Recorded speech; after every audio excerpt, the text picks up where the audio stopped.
Breaking news pastor Praveen పగడాల మృతిపై ఇంకా mystery కొనసాగుతూనే ఉంది. ఇక ఈ పరిణామంలో ఇప్పటికే సీసీటీవీ ఫుటేజ్ ఆధారంగా కూడా హెడ్లైట్ లేనప్పుడు ప్రవీణ్ ఎందుకు ప్రయాణిస్తారు, దీనికి ముందు ఏదైనా తగాదా జరిగిందనే అనుమానాలు కూడా వ్యక్తం చేస్తున్నారు క్రైస్తవ సంఘాలన్నీ కూడా. అయితే బైక్ పైన అంత దూరం ఎందుకు వెళ్లారనే అనుమానాలు కూడా వ్యక్తం చేస్తున్నారు. కొవ్వూరు దగ్గర టోల్ ప్లాజా సీసీ కెమెరాలో రికార్డ్ అయిన ప్రవీణ్ పగడాల విజువల్స్ అప్పటికే ఒక హెడ్లైట్ కూడా పగిలిపోయినట్లు కూడా కనిపిస్తుంది. ఇక దానికి ముందు ఏం జరిగిందనే దానిపై సస్పెన్స్ కొనసాగుతుంది. ప్రస్తుతం మనం విజువల్ రూపంలో కూడా చూస్తున్నాం. అయితే ఫస్ట్ విజువల్లో కూడా చూసుకున్నట్లయితే ప్రవీణ్ పగడాల కొవ్వూరు దగ్గర నుంచి టోల్ ప్లాజా దాటుతున్నప్పుడు కూడా హెడ్లైట్ మొత్తం కూడా పగిలిపోయినట్టు విజువల్స్ కూడా కనిపిస్తున్నాయి. అయితే హెడ్లైట్ లేనప్పుడు నైట్ టైం పాస్టర్ అసలు ఎందుకు ప్రయాణిస్తారు అంటే దీనికి ముందు ఏదైనా తగాదా చోటు చేసుకుందా అనే అనుమానాలు కూడా లేవనెత్తుతున్నాయి క్రైస్తవ సంఘాలన్నిటి మధ్య కూడా. ఇక సెకండ్ విజువల్ ఏదైతే ఉందో అది ఈ గామన్ బ్రిడ్జ్ దగ్గర ప్రమాద ఘటన చోటు చేసుకున్న విజువల్ ప్రస్తుతం మనం సెకండ్ బాక్స్ లో కూడా చూస్తున్నాం. 11:42 11:42 రాత్రి ఒక కారు దూసుకొచ్చి బండి మొత్తం కూడా పక్కకి వెళ్ళిపోయినట్లు కూడా కనిపిస్తుంది. ఒకేసారి ఇసుక అంతా కూడా పైకి రావడం కూడా చూపిస్తుంది మనకి విజువల్ రూపంలో. అయితే అంతలా అయినప్పుడు కనీసం బట్టలు కూడా చెరగకుండా బండికి కూడా ఏం కాకుండా ఒక్క హెడ్లైట్ మాత్రమే పోయింది. దీనికి గల అనుమానాలు వ్యక్తం చేస్తున్నారు క్రైస్తవ సంఘాలన్నీ కూడా. అయితే బండికి ఏం కాలేదు, బట్టలు కూడా ఎక్కడా చెరగలేదు, కానీ పెదం కట్ అయిపోయింది. ఒంటికి కూడా ఎటువంటి గీసినట్టు కూడా ఎక్కడ కూడా మరకలు లేవు, కానీ తలకు మాత్రం గాయం అయినట్టు, తల మీద ఎవరో కొట్టినట్టు, పెదం మొత్తం కూడా కట్ చేసినట్లు కూడా ఉంది. దీనికి ఖచ్చితంగా సమాధానాలు చెప్పాలి, విచారణ చేయాలంటూ కూడా క్రైస్తవ సంఘాలన్నీ కూడా ఇప్పటికే డిమాండ్ చేస్తున్నాయి. ప్రస్తుతం మనం రెండు విజువల్స్ ని కూడా చూసుకున్నట్లయితే బండికి హెడ్లైట్ లేదు కొవ్వూరు టోల్ ప్లాజా దాటుతున్నప్పుడు. ఇక సెకండ్ విజువల్లో ఏదైతే ఘటన జరిగిందో 11:42 ఒక కారు వెళ్తుంది కూడా మనం ప్రస్తుతం విజువల్ రూపంలో చూస్తున్నాం. అయితే బండి పడగానే ఇసుకంతా కూడా పైకి రావడం కూడా మనం ప్రస్తుతం విజువల్ రూపంలో చూస్తున్నాం. అంతా జరిగినప్పుడు అట్లీస్ట్ బట్టలైనా చెరగాలి కదా, బండి అయినా సరే గీసుకోవాలి కదా, బండికి గీసిన మార్క్స్ అయినా కనిపించాలి కదా, అవేమీ కనిపించట్లేదు. దీని ద్వారానే మాకు అనుమానాలు వ్యక్తమవుతున్నాయంటూ కూడా క్రైస్తవ సంఘాలన్నీ కూడా చెప్పుకొస్తున్నాయి. ఇప్పటికే రాజమండ్రి ప్రభుత్వ ఆసుపత్రి దగ్గర ప్రవీణ్ పగడాల పోస్ట్ మార్టం కూడా నిర్వహిస్తున్నారు వైద్యాధికారులు. దీనికి సంబంధించి ఇప్పటికే ఆంధ్రప్రదేశ్ సీఎం కూడా స్పందించారు, డీజీపీతో కూడా మాట్లాడారు. అటు ఆయన ఇక హోమ్ మినిస్టర్ అనిత కూడా మాట్లాడారు. మరి కాసేపట్లోనే పోస్ట్ మార్టం రిపోర్ట్స్ కూడా రాబోతున్నట్లు కూడా తెలుస్తుంది. ఇక దీనికి సంబంధించి దానికి ముందు ఏం జరిగింది, హెడ్లైట్ పగిలిపోవడానికి గల కారణాలు ఏంటి, రాత్రి బయలుదేరినప్పుడు హెడ్లైట్ లేకుండా అసలు పాస్టర్ ప్రవీణ్ ఎప్పుడు కూడా బయటకు వెళ్ళరు, కానీ హెడ్లైట్ ఎవరైనా కావాలనే పగలగొట్టారా, ముందు ఏదైనా తగాదా జరిగిందనే కోణంలో కూడా ప్రస్తుతం ప్రశ్నలు లేవనెత్తున్నారు క్రైస్తవ సంఘాలన్నీ కూడా. అయితే నిన్న రాత్రి ఒక చర్చ్ దగ్గర సమావేశం తర్వాత ఆయన తిరిగి వస్తుండగా కూడా ఈ ఘటన చోటు చేసుకుంది. అయితే ప్రవీణ్ కొవ్వూరు నుంచి రాజమండ్రి ఏదైతే ఘటన జరిగిందో, ఈ ప్రమాద ఘటన జరిగిందో అక్కడి వరకు కూడా పూర్తి డీటెయిల్స్ మా ప్రతినిధి సాగర్ బుల్లెట్ మీద వెళ్ళి పాస్టర్తో పాటు వెళ్ళి విశ్లేషించే ప్రయత్నం చేశారు. అది ఒకసారి ఇప్పుడు చూద్దాం. నేను లీడ్ చెప్పేటప్పుడు హైదరాబాద్కి చెందినటువంటి పాస్టర్ హైదరాబాద్కి చెందినటువంటి పాస్టర్ పడాల ప్రవీణ్ హత్య గావించబడ్డా, యాక్సిడెంట్ జరిగిందా? ఎందుకంటే గత 24 గంటలుగా కూడా రాష్ట్ర వ్యాప్తంగా క్రైస్తవ సంఘాలు కానీ క్రిస్టియానిటీ మిషనరీస్ కానీ చాలా ఆవేశంగా ఉన్నారు. అసలు ఆయనకి సంబంధించి ఆయన మృతిలో ఉన్నటువంటి అన్ని కోణాలను కూడా విచారణ చేయాలని ఇప్పటికే రాష్ట్ర వ్యాప్తంగా ధర్నాలు చేస్తున్నారు. అయితే ఈ pastor Praveen Kovvur toll gate దగ్గర ఎన్ఫీల్డ్ బైక్ మీద టోల్ గేట్ దాటుతున్నటువంటి విజువల్ వచ్చింది. ఇక్కడ నుండి ఏదైతే చనిపోయిన ప్రదేశం ఉందో, మృతి చెందిన ప్రదేశం ఉందో, అది అసలు ఎంత సమయం పడుతుంది, మ్యాక్సిమం స్పీడ్లో వెళ్తే ఎంత సమయం పడుతుంది, ఆయన మృతికి గల కారణాలు ఏంటి అనే దానిపై మనతో బిగ్ టీవీతో మాట్లాడడానికి సంఘ సంస్కర్త సామాజిక సేవకులు బొంత శ్యామను కూడా మనతో ఉన్నారు. ఆయన కూడా అసలు ఏం జరిగింది అనే దాని మీద మాట్లాడుతూ ప్రయాణంలోనే ఏ విధంగా ఇదంతా జరిగింది అనేది తెలుసుకునే ప్రయత్నం చేద్దాం.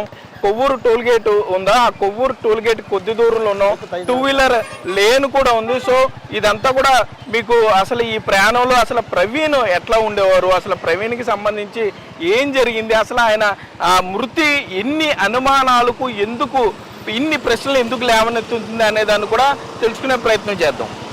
ఓకే, ఇక్కడ కొవ్వూరు టోల్ గేట్ దగ్గరకు వచ్చేసరికి సుమారుగా 10:30 అయి ఉంటుందని అయితే పోలీసులు భావిస్తున్నారు.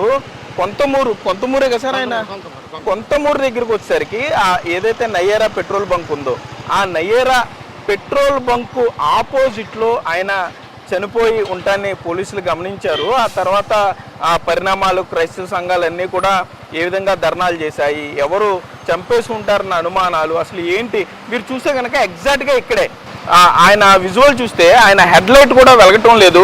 ఏదైతే ఈ స్టాపర్లు ఉన్నాయో ఈ స్టాపర్ నుండి ఆయన ఇట్లా పక్క నుండి తీసుకుని చాలా స్లోగా ఈ స్టాపర్ల నుండి ఆయన రావడం జరిగింది. ఇటువైపు స్టాపర్లు ఉన్నాయి, స్టాపర్లు దాటుకుంటూ కూడా ఆయన ఈ విధంగా వచ్చాడు. ఇక్కడికి వచ్చిన తర్వాత స్లోగా ఇక్కడ మూవ్ అయ్యాడు. అప్పుడు కనీసం ఆయనకి హెడ్ లైట్ కూడా వెలగటం లేదు, చాలా స్లోగా రెండు కాళ్ళు పెట్టుకుని ఉండటం కూడా గమనించారు. సరే అన్న ఏంటన్న అసలు ఏం జరుగుంటుంది అనుకుంటున్నారు ఈ గ్యాప్లోనే, ఈ 10 నిమిషాల గ్యాప్లో ఏం జరుగుంటుంది అనుకుంటున్నారు? అసలు ఆయన మృతి మీద ఎందుకు ఇన్ని అనుమానాలు?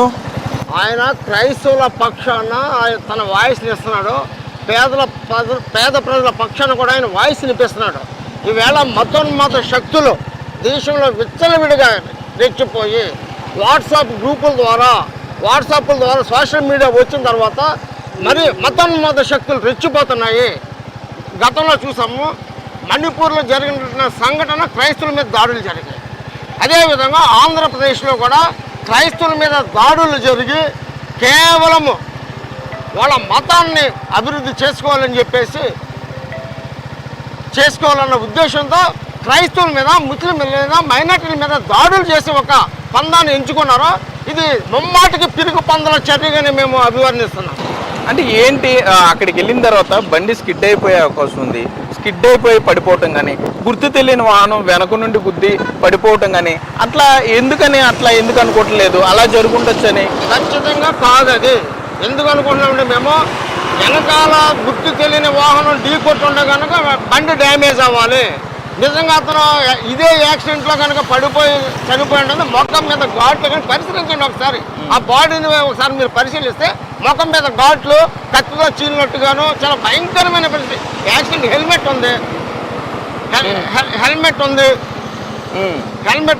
ఉన్నప్పుడు ఈవేళ ప్రభుత్వాలు కానీ రవాణా శాఖ కానీ మీరు హెల్మెట్ పెట్టుకోకపోతే పెనాల్టీలు వేస్తామని చెప్పి భయభ్రాంతులు చేస్తున్నప్పుడు హెల్మెట్ ఉండి కూడా యాక్సిడెంట్ చచ్చిపోయారంటే ఇంతకన్నా ఘోరమైన పరిస్థితి ఉంటుందని చెప్పేసి ప్రశ్నించుకుని ఆత్మపరిశీలన చేసుకుని ఎవరైతే ఇది యాక్సిడెంట్ అని చెప్తున్నారు, కనీస ఇంగిత జ్ఞానం ఉన్న వ్యక్తి ఏ వ్యక్తి అయినా సరే కనీసం ఆలోచిస్తే అది యాక్సిడెంట్ కాదు, ఖచ్చితంగా మర్డర్ అని చెప్తాడు తప్ప యాక్సిడెంట్ అని భావించే పరిస్థితి ఉండదు. విజువల్స్ వచ్చాయి, విజువల్స్ కూడా చూసారు మీరు. బాడీ మీద కూడా బలంగా తొక్కిన ఆ ముద్ర ఉందని చెప్పేసి రాత్రే ఇందులో వాట్సాప్లో ఇట్లు కూడా రావడం జరిగింది. అందుచేత దేశవ్యాప్తంగా ఉన్న క్రైస్తవ సంఘాలు కానీ, రాష్ట్ర వ్యాప్తంగా ఉన్న క్రైస్తవ సంఘాలు కానీ, జిల్లా వ్యాప్తంగా ఉన్న క్రైస్తవ సంఘాలు కానీ సమన్వయం పాటిస్తూ శాంతి భద్రతలు క్షీణించకుండా ఖచ్చితంగా ఉన్నారు కనుక ఇంకా శాంతిగా ఉంది ఇక్కడ రాష్ట్రం. అంటే ఎందుకని దీనికి సంబంధించి అంటే సోషల్ మీడియాలో రకరకాల పుకార్లు వస్తున్నాయి, లేకపోతే కొంత మతానికి సంబంధించి కొంత ఇబ్బంది పడే అవకాశం ఉంది. సో ఇవి రాకుండా జరిగిన దాని మీద విచారణ చేయాలని పోలీసు అధికారులు ఏమైనా అడిగారా మీరు? ఆల్రెడీ మా క్రైస్తవ సంఘాలు నిన్న ధర్నా చేసి పూర్తి స్థాయి నిష్పక్షపాత విచారణ జరిపించాలని డిమాండ్ చేశారు. అయినప్పటికీ పోలీసులు కొంత దాసులు ఉన్నట్టుగా, పోలీసుల సహకారం ఉన్నట్టుగా మా క్రైస్తవ సంఘాలు కూడా ఆరోపించడం జరిగింది. ఎందుకన్నా పోలీసుల సహకారం ఉంటుంది ఇందులో? ఆయన బయలుదేరాడు, విజయవాడ నుండి రాజమండ్రి వెళ్తున్నాడు అనుకుందాం, బండి మీద వెళ్తున్నాడు. సో ఎందుకని ఇన్ని అనుమానాలు ఎందుకు వస్తున్నాయి అసలు మీకు? ఎందుకంటే అతను థ్రెట్ ఉంది కనుకన్నా మేము మామూలు యాక్సిడెంట్ మామూలు వ్యక్తి అయితే మేము పట్టించుకోం. ఏదో మామూలుగా ఒక వ్యక్తి చనిపోయామనుకున్నాం, అక్కడ చూసిన పొజిషన్ కానీ, ఆ తుప్పలు కానీ, అక్కడ ఉన్న వాతావరణం కానీ అదంతా ఖచ్చితంగా యాక్సిడెంట్ అయ్యే పరిస్థితి లేదు. హత్య చేసి కూడా అక్కడ పడేసారని చెప్పేసి మా సంఘాలు కూడా కొంతమంది ఆరోపించడం కూడా జరిగింది. అంటే మీకు టైం చూసుకుని ఉంటారు, ఇక్కడ సుమారుగా 10:30 అప్పుడు బయలుదేరాడని చెప్తున్నారు. సీసీ విజువల్ వచ్చింది ఇక్కడ. అక్కడ ఆ గ్రామానికి సంబంధించి అక్కడికి వెళ్ళేసరికి నయ్యార బొంక ఆపోజిట్ వెళ్ళేసరికి ఆయన సుమారుగా 11-12 నిమిషాల్లో చేరుకున్నాడు అనేది చెప్తున్నారు. కానీ ఒక మినిమం స్పీడ్లో సేఫ్ డిస్టెన్స్లో వెళ్తే ఇంకా ఎక్కువ టైం పట్టే అవకాశం, సుమారుగా 20 నిమిషాలు పట్టే అవకాశం ఉంది. సో అతివేగం ఒక ప్రమాదానికి కారణమై ఉండే అవకాశం, అట్లా ఆలోచించే అవకాశం లేదంటారా? అసలు ఆలోచించే అవకాశం లేదు. అతి వేగం మీద వెళ్ళుంటారు అన్నది వీళ్ళు ఏదో చెప్పే విషయాలు. సీసీ ఫుటేజ్ మొత్తం మంది సీసీ ఫుటేజ్ మంట జరిగిన చోట కూడా ఉన్నాయి కదా, అవి కూడా రిలీజ్ చేయమనండి. పోలీసు వాళ్ళు అవి ఎందుకు రిలీజ్ చేయట్లా? అవి కూడా రిలీజ్ చేయాలి. అసలు ఏ విధంగా జరిగిందో అన్ని కోణాల్లోనూ చేయాలి. ఏమీ లేకుండా ఇది యాక్సిడెంట్ అని చెప్తూ కప్పిపుచ్చుకోవడం అన్నది మా గుండెలు, మా ఆవేదన, మా బాధ అర్థం చేసుకోవాలని చెప్పేసి ఖచ్చితంగా మేము డిమాండ్ చేస్తున్నాం ఈవేళ. అంటే నేను ఆయన ఒక వీడియో చూశానన్న, ఆ వీడియోలో కూడా ఆయన ఎక్కడా కూడా పర్టికులర్గా ఒక మతానికి సంబంధించి మాట్లాడుతున్నట్టు కూడా నాకు అనిపించలేదు. ఆయన ఒక ఎథిస్ట్ లాగా కూడా, అంటే క్రిస్టియానిటీకి సంబంధించి కూడా ఆయన ఉన్నటువంటి ఏదైతే ఇబ్బందులు ఉంటాయో వాటిని కూడా ఆయన మాట్లాడాడు. సో అంటే ఆయన ఒక మతానికి కట్టి చూడడం కూడా కరెక్ట్ అంటారా? మతాన్ని కట్టించుకోదన్నా ఈవేళ విమర్శిస్తున్నాను. మీరు చూసారు కదా, నేను పేర్లు ఎట్టడానికి ఇష్టపడతలే. ఒకడు అంటాడు యేసుక్రీస్తు పుట్ట మీద వచ్చిపోయామంటాడు, మీరెవరో యేసుక్రీస్తు అక్రమ సంబంధానికి పుట్టాడని ఒకడు చెప్తాడు, నేను చంపేస్తామని నేను చెప్పేసి మాట్లాడుతున్నారు. అసలు ఇది ప్రజాస్వామ్య దేశంలో ఉన్నామా లేకపోతే లౌకికవాద దేశంలో ఉన్నామా లేదా, రాష్ట్రంలో ఉన్నామా లేదని చెప్పేసి మా బాధ మాకే అర్థమవుతలేదు ఈవేళ పరిస్థితి. దేశంలో ఇది ప్రజాస్వామ్య దేశమైన ఈ దేశంలోనే మాకు రక్షణ లేకపోతే ఏం చెప్పుకోండి, ఎవరైనా చెప్పుకోండి మేము.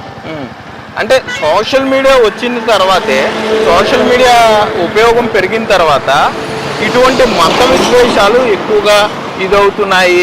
లేకపోతే పాస్టర్లు కానీ లేకపోతే ఏ మతానికి సంబంధించిన వారన్నా కూడా విరివిగా సోషల్ మీడియాను వాడుతున్నారు. సో దానికి సంబంధించి ఆ పరిధి తెలిసిన వాళ్ళు ఆ పరిధిలో మాట్లాడుతుంటే ఇప్పుడు మీరు చెప్పినట్లుగా బెదిరింపులు ఇవన్నీ, సో మీరు ఎట్లా సోషల్ మీడియాని ఈ యూసేజ్కి వాడుకునే వారికి మీరు ఏం చెప్తారు? ఏ మతం అయినా కూడా ఖచ్చితంగా సోషల్ మీడియా వచ్చిన తర్వాత అన్ని కూడా అదుపు తప్పే పరిస్థితులు ఎంతవరకు ఉపయోగపడుతుందో అంతవరకు ఉపయోగించుకోవాలి. ఛాలెంజ్లు చేసుకుంటున్నారు. ఛాలెంజ్లు చేసుకుంటమే కాకుండా శృతి మించి మాట్లాడుతున్నారు, ఛాలెంజ్లు చేస్తారు. సోషల్ మీడియా మంచిగా ఉపయోగించడం మానేసి దుర్మార్గమైన వ్యవస్థగా తయారైపోయిందని చెప్తూ బాధపడుతున్నా, ఆవేదన చెందిన. సోషల్ మీడియా వచ్చిన తర్వాత హత్యలు పెరిగిపోయి ఆత్మహత్యలు మీద స్పందించే విధానం కూడా చాలా దారుణంగా ఉంటుంది. ఈవేళ చూసాం కదా, పాస్టర్ ప్రవీణ్ ఎవరి జోలికి వెళ్ళాయన, కుటుంబం ఉంది, మంచి పొజిషన్లో ఉన్నాడు, వ్యాపారవేత్త అన్నారు కూడా. ఆయన మీద క్రైస్తవ మతాన్ని ఛాలెంజ్గానే తీసుకొని స్వీకరిస్తుంటే ఈవేళ దుర్మార్గమైన దాడి చేసి చంపేస్తారని చెప్పడానికి ఎంతగానో చింతిస్తున్నా. ఒక పిల్లర్ని కోల్పోయాం మేము ఇవాళ. మత ఛాందస్వాదుల గుండెల్లో రైళ్లు పరిగెత్తే కనుక ఆయన్ని అంతమొందించాలని చెప్పేసి ప్రధానంగా ఆయన్ని ఈ విధంగా చంపడం అనేది దురదృష్టకరం అని చెప్పేసి తెలియజేస్తున్నాను. ప్రవీణ్ గారు కొవ్వూరు వచ్చాడు, చనిపోయే ముందు రోజు రాత్రి కొవ్వూరులో కొంతమంది పాస్టర్లతో మాట్లాడాడు, లేకపోతే అక్కడ కొంత చిన్న మీటింగ్ లాంటివి జరిగింది, దైవబోధ చేశారని కూడా సోషల్ మీడియాలో చెప్తున్నారు. అదెంతవరకు అసలు కొవ్వూరు వచ్చాడు ఆయన చనిపోయే ముందు? అన్న బాగా ఆయన చెప్పిన విధానాలను బట్టి ఈవేళ మేము సోషల్ మీడియాలో చూసి కొవ్వూరు వచ్చారని ఎక్కడికి వెళ్ళారో చెప్పట్లేదు. కొవ్వూరు పాస్టర్లు కలిసారు అంటున్నారు. మార్కొండపల్లి 28వ తారీఖున ఆయన మీటింగ్లోనే, ధర్మవరం కూడా మీటింగ్లోనే చెప్తున్నారు. అందుచేత ఆయన ఒకేసారి అందరికీ టైం ఇవ్వలేరుగా పాస్టర్లు బహిరంగ సభలో పాల్గొనే పరిస్థితుల్లో అక్కడక్కడ పాల్గొనగానే కలిసి ఉండొచ్చు, కొవ్వూరు వచ్చి ఉండొచ్చు. యాక్చువల్గా అతను ఫ్లైట్ ద్వారా వెళ్ళాలి, మరి బండి మీద ఎందుకు వెళ్ళాడు అన్నది కూడా మాకు కొంత అనుమానంగా ఉంది. అంటే ఏ యాక్సిడెంట్ జరిగినా ముందు కంప్లైంట్ ఇస్తే అనుమానాస్పద మృతే కదా అంటారు. సో అది కూడా కాకుండా అంటే కొన్ని డిమాండ్లు చేశారు పోస్ట్ మార్టంలో, తమకు అంటే ప్రవీణ్కి సంబంధించిన వ్యక్తి ఒకళ్ళు ఉండాలని, పోస్ట్ మార్టాన్ని మొత్తం వీడియో రికార్డింగ్ చేయాలని. అంటే అంత ఇండెప్త్ ఎందుకు వెళ్తున్నారు అనుకోవచ్చు? ఇండెప్త్ అంటే అసలు థ్రెట్ ఉంది కదన్నా. మేము ఈవేళ అనుమానించేది, అది హత్య కింద భావించేది ఆయనకున్న థ్రెట్ను బట్టే. ఆ థ్రెట్ను బట్టి అడుగుతున్నాం మేము. ఇన్ కెమెరా ప్రొసీడింగ్స్లోనే పోస్ట్ మార్టం చేయాలి డిమాండ్ కూడా మేము మధ్య చేస్తున్నాం. ఆయన మామూలుగా చనిపోయి ఉంటాం అయితే అంత దారుణం. ఇప్పుడు మీరు అన్నట్టు యాక్సిడెంట్, బండి మీద వెళ్ళాం, బండి తిరగబడిపోయింది, వెనకాల నుంచి ఏదో కొట్టిందా కనీసం అది జరిగింది ఉంటుంది కదన్నా. ఆ మార్కులు ఏమో కనిపిస్తున్నాయి మీకు ఏమన్నా? అక్కడ మా వాళ్ళు చూస్తున్నారు, ఎక్కడ మార్కులు కనిపించలేదు. అవి కనీసం చేతికి కొట్టుకుపోయింది, ప్యాంటు చీరుకుపోతుంది కదా, షర్ట్ ఎక్కడో చీరుకుపోవాలి కదా, ఏమైనా చీరుకున్నట్టు ఎక్కడైనా కనిపిస్తున్నాయన్నా? ఏమీ లేకుండా కేవలం ఇది సస్పెక్టెడ్ డెత్ కట్టదు. ఏదైనా సరే గురేసుకున్నా ఏదైనా అనుమానాస్పద మృతి 174 సెక్షన్ ప్రకారం సస్పెక్టెడ్ డెత్ కడతారు. కానీ దర్యాప్తులో దాన్ని మర్డర్ కింద మార్చాల్సిన అవసరం అయితే ఉంది. ఖచ్చితంగా మర్డర్ యాంగిల్లో కూడా దర్యాప్తు చేయాలని డిమాండ్ చేస్తున్నాను. సో చివరిగా మీరు ఏం చెప్పాలనుకుంటున్నారు? అంటే ఏ రకంగా న్యాయం జరుగుద్ది ప్రవీణ్ కానీ మీరు ఏం డిమాండ్ చేస్తున్నారు? అలా ఖచ్చితంగా ఇది నా ఒక్కటి డిమాండే కాదు, ఖచ్చితంగా ఆంధ్రప్రదేశ్లో ఉన్న క్రైస్తవ సంఘాలు సామాజికవేత్తల డిమాండ్ ఇది. కుటుంబానికి న్యాయం చేయాలి, నిష్పక్షపాత విచారణ చేపట్టి అతన్ని హత్య చేయబడన్న కోణంలో కూడా చూడాలని చెప్పేసి ప్రధానంగా డిమాండ్ చేస్తూ రాబోయే రోజుల్లో క్రైస్తవ సంఘాలకు న్యాయం జరిగింది, ఈ ప్రభుత్వంలో న్యాయం జరిగిందనే ఒక కోణాన్ని చూపించాలని చెప్పేసి మా వేతన. ఓకే, మొత్తం మీద చూసుకుంటే పాస్టర్ ప్రవీణ్ యాక్సిడెంట్కి సంబంధించి చాలా అనుమానాలు రేకెత్తిస్తున్నాయి. అది హత్య ఉండే అవకాశం ఉంటుందని కూడా క్రైస్తవ సంఘాలు డిమాండ్ చేస్తున్నాయి. ప్రస్తుతానికి పోలీసులు అనుమానాస్పద మృతిగా కేసు నమోదు చేసి దర్యాప్తు చేస్తున్నారు. కాకపోతే అతనికి థ్రెట్ ఉన్న నేపథ్యంలో సోషల్ మీడియాలో బహిరంగంగా అతను కూడా తాను చంపడానికి కుట్రలు జరుగుతున్నాయని చెప్పారని క్రైస్తవ సోదరులు చెప్తున్నారు. కాబట్టి పూర్తి స్థాయిలో దర్యాప్తు చేసి నిజానిజాలు తేల్చాలి. అప్పటి వరకు క్రైస్తవ సోదరులు కొంత సంయమనం పాటించాలని కూడా ఇక్కడ క్రైస్తవ సోదరులు కానీ సామాజిక సేవకులు బొంతు శ్యాము విజ్ఞప్తి చేసే పరిస్థితులు అయితే ఉన్నాయని చెప్పుకోవచ్చు. కెమెరామెన్ భాగీరథ్ సాగర్ టీవీ కొవ్వూరు నుండి. మా ఇన్వెస్టిగేషన్ నేను లోపలికి వెళ్ళి మాట్లాడి వచ్చి లోపలికి వెళ్ళలేదు అనుకోండి, నన్ను కూడా ఎవరిని ఇదంతా ఏదో ఒక గేమ్ లాగా ఉన్నట్టు, కవరప్ ఏదో జరుగుతున్నట్టు అనుమానిస్తాం. లోపలికి వెళ్ళి డాక్టర్ గారితో ఎండి ఇక్కడ ఎవరి ఇన్ఛార్జ్తో మాట్లాడితే వారు ఏం చేశారు take 2 question, is it a death or an accident, what post mortem I don't